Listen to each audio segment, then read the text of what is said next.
नमस्कार। अहिले हामी यो झापामा छौँ। यहाँ आज मसँग हुनुहुन्छ वयोवृद्ध हजुरआमा प्रेम कुमारी गौतम। उहाँ शङ्करसभा सिरिसे को जन्म र घर संसार चाहिँ उहाँको दिङलाको कुन ठाउँ थियो? आरुबोटे दिङला गएपछि उहाँ घर चाहिँ गौतम हुनुभयो होइन? गौतम हुनुभयो। उहाँको हजुरबाको नाम के थियो? मेरा ससुराको कुबेर प्रसाद उहाँको ससुरा।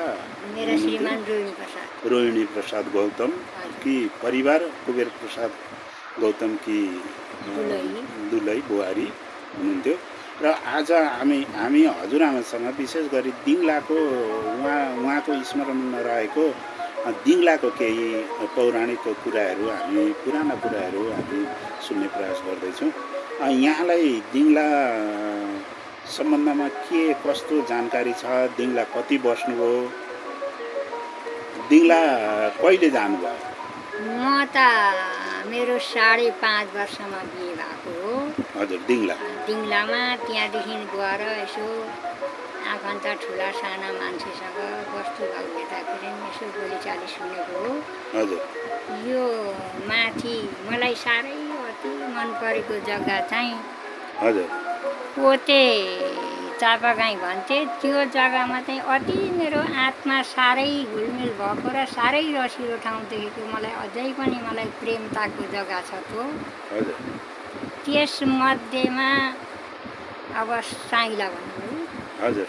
साइलाको माथि रमाइलो ठाउँ पर्यो अरे। त्यहाँदेखि उँधो यहाँ नेउपाने रमेश नेउपानेका छेउछाउ चाहिँ उहाँ अहिले उहाँसँग फोटो खिच्ने भाइको पर्यो भन्ने यस्तै चर्चा सुनियो।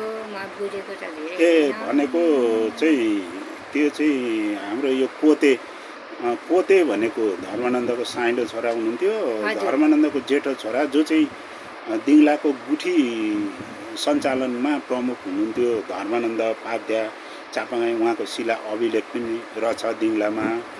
उहाँको छोरा साइला पोते नारद पाध्या चापागाई उहाँ चाहिँ अब राणाकालमा कोतवाल भएर चाहिँ दिङलामा बस्नु सेनाको अड्डा लिएर सम्हालेर बस्नु भएर छ। र उहाँको जग्गालाई अहिले पनि पोतेटार भन्दो रहेछ। त्यो पोतेटार सम्बन्धमा यहाँले कुरा गर्नुभएको होइन त? हजुर। पोतेटार हो। त्यो जग्गा धेरै नै राम्रो थियो।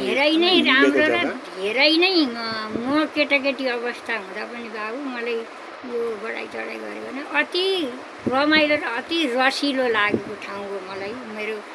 म जन्मेको मेरो बुबा आमाको जन्मभूमि भन्दा नि त्यहाँ चाहिँ मलाई अति दृष्टि गएको हुनाले मैले यो बोल्दै छु। त्यतिको ठाउँ त त्यो दिङला भेटमा मात्रै नभएर सम्पूर्ण भोजपुर जिल्लामा खोजी गर्ने भने कम्ती पाइएला।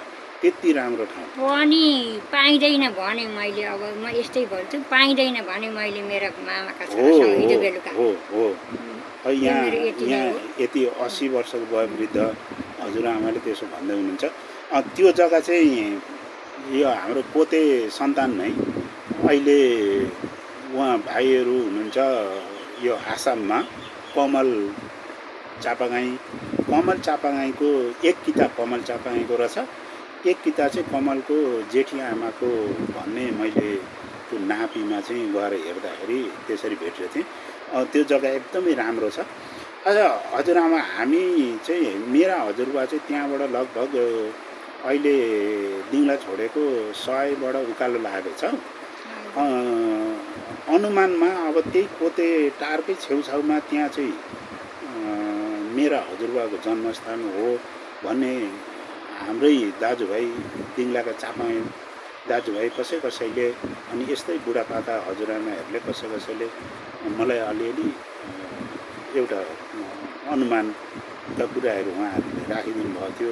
यहाँलाई कस्तो लाग्छ त्यो मेरा हजुरबाको घडेरी अथवा मेरा हजुरबाको जन्मस्थान चाहिँ मैले त्यहाँ कसरी अनुमान लगाउने?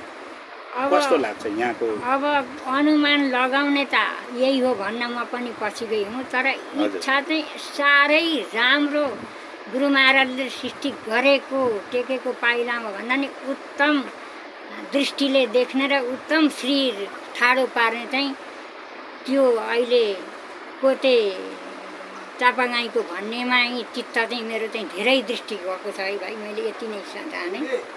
धेरै उत्तमै राम्रो ठाउँ छ, उत्तमै राम्रो ठाउँ छ।